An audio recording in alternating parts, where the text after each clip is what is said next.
The Elko County Library finds some delicious ways to bring in more funds for the care of their books. Elko may be growing too fast for its housing rental opportunities.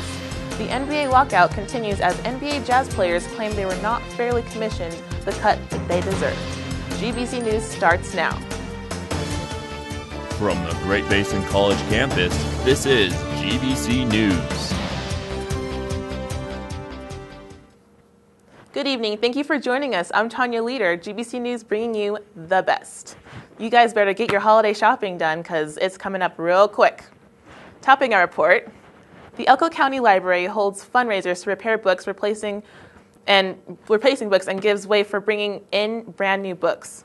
Elisa Culp, Elko County Library volunteer, explains ways to raise money such as dessert sales, donated canned food, and used book sales. These fundraisers give the community opportunities to help out with our local library.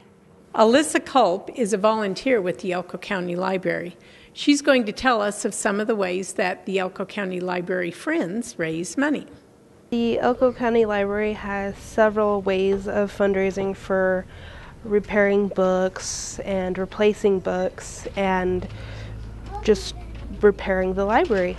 There's the Just Desserts fundraiser, and then I believe the one that's going on now is the giving the canned food to help with your book finds. The money goes towards replacing the books and repairing them, ordering new books for our growing library. And there's tasty ways to raise money too. Just Desserts is a fundraiser for people that are 21 years of age and older, and for just wanting to get away from the family and enjoy a night out. Helping with the library, there's a grand prize door drawing of $500 and then $1,000. It's basically just a buffet of all of these wonderful desserts that the community brings to the library's Just Desserts fundraiser for the adults to pick out on, per se. And one of the more popular fundraisers is their used book sale. There's always the used book sale where you get a bag and you fill it, and then all the books that you put into the bag are $1 for the bag. Community members donate the books, or they're just books that aren't being checked out very often. Community should support the Elko County Library so that way it's more used. The library is a busy place, and they could use your help anytime. Reporting for Journalism 125, I'm Jan Peterson. Elko is expanding, with the mines bringing in new people and business becoming more and more diverse. However, this presents a problem for newcomers trying to find rentals. With no place to live, people fall prey to scams on the internet. And although the rentals are planned to go up, experts say it is simply not fast enough. When most people come to Elko, they expect three things. 1, a nice community to live in. 2, the ability to find a job. And 3, finding somewhere for them and their family to live. But as local housing expert Tanya Leader explains, the third one has become less of a solution and more of a problem. I mean, we are slowly expanding, but because of the mines bringing in so many people, it's not quite fast enough. Due to the current housing crisis, many people are turning to online websites like Craigslist and Realtor.com to find nice places to live around the area. As housing expert Tanya Leader explains, this isn't always a good idea. I actually came across a scam website. Really? And it was for an executive home, and it said $800 yearly, which looked like two typos in one. Well, it has happened. There have been instances where people will actually find a scam like that and be asked to pay up front a certain amount of money, and then they'll be paid the rent and have the keys and everything. But it's set outside of town. There are several apartment complexes and new housing divisions up under construction this holiday season. It seems that most of our new community members are just going to have to watch and wait. Yes, the mines are actually they're helping to build the new apartment complex, Rabbit Brush Run, and it's located on Mount City Highway. So far, it looks beautiful. It seems that most prospective buyers and renters will have to wait and watch through the holiday season and definitely be careful who they trust. Jordan Wines, KENV. NBA experts say the NBA lockout continues to affect the players of the Jazz basketball team. They continue to fight their commissioner for their rightful cut. This can possibly result in a fallout with the NBA season. Not only would this be devastating to the players, but also, of course, the fans. Well, the NBA lockout is just basically an argument between the players of the NBA and the owners. And what perspires to make this happen is the revenue sharing that goes on between the players and the owners after each game is a split percentage. Well, one in particular that was very vocal about his opinion was Jazz guard Raja Bell, and he just flat out said that this is David Stern, that's the commissioner of the NBA. He's basically the head honcho of all the owners, and he flat out said this is his fault because he's driving for more money when basically the owners are being selfish and they're not allowing the players to get the money that is rightfully theirs. And now, as many people would agree with Raja Bell, there's a lot more behind the lines to it than that. The NBA is actually losing $300 million a year, and so if the owners take more of a share of that money, they can clear the... Well, many people argue on this, and I personally believe that a deal is probably not going to get done until January, simply to the fact that the sides are so far apart on their negotiations. And Players Association rep Derek Fisher says that he doesn't expect a deal to get done at all, so we may not have an NBA season, and that would really suck for a lot of the Jazz fans, because I'm one of them, and it would really suck. Thanks for watching GBC News. We will return after this commercial break. Great Basin College Foundation has supported the mission of Great Basin College.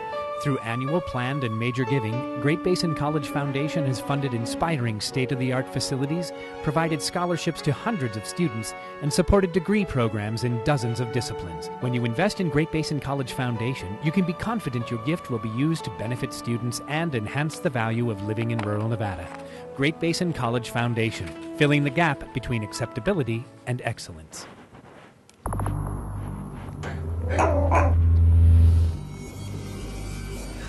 Baby, wake up! Wake up! Wake up!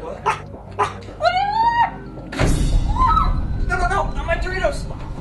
Don't let go!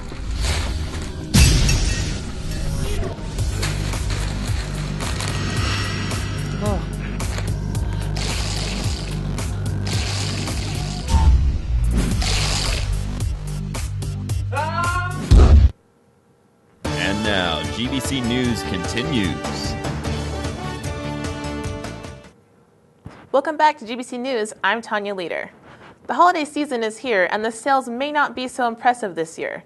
I met with Jordan Wines last week, and he says this holiday season may be mediocre. This all depends on consumer confidence. Trends in spending include leisure spending, internet shopping, and individuals buying gifts for themselves. During the recession in 2008, sales were at their lowest. However, there has been an 11% increase. In sales, consumer confidence is key. There's actually been an increase, almost 15 to 20%, from online shopping versus brick and mortar stores or actual retail outlets. A study showed that most people shop online if free shipping is offered. That's actually a really big incentive. It's been predicted that consumers will concentrate on leisure spending rather than what they need. People this year are actually spending more on themselves than they are on other people. People are more willing to spend about $150 on themselves versus about $130 on other people. Teens, though they tend to shop late, bring 2 to 6% of sales to large outlet stores, such as electronics and specialty stores. You've got more ways for people to spend more money. It's just getting them out there to spend that money is the big part now. Growth in spending has increased. However, it all comes down to the minds of the consumer. Until consumers are fully confident, this holiday season will be lacking its edge.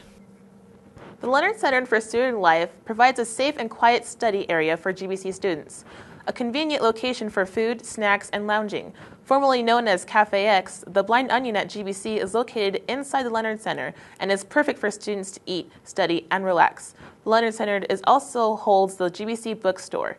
Travis Sheets meets with a student life specialist, Sam Littman.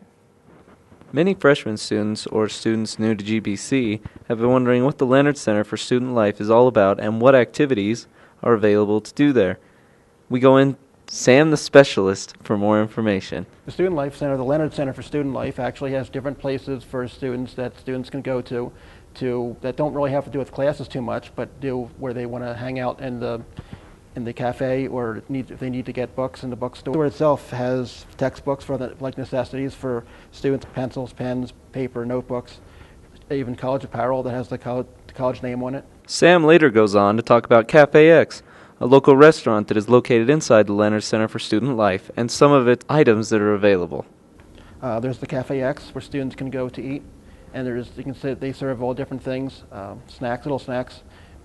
There's the SGA game room, where students can play games. So I think there's a pinball machine in there and games like that, where they can just sit there and just relax for a while. There's offices, which have different offices for the SGA, Student Government Association. And there's the lobby out here where students can sit and relax. Sam later goes into why it was called the Leonard Center for Student Life, and just a brief history on the center itself and why it was created. Well, it's actually been renamed. It wasn't called the Student Center, but it was renamed for, I guess, somebody named Leonard. He probably didn't have much, and they decided that they wanted to do something like this for students, for the cafe, and then for the other sources that are here for the bookstore with the SGA, Student Government Association. So they have offices here as well. That was some great information on the Leonard Center for Student Life, Sam. Thanks. And I'll have to be sure to go down there and check things out for myself. For Journalism 125, this is Travis Sheets.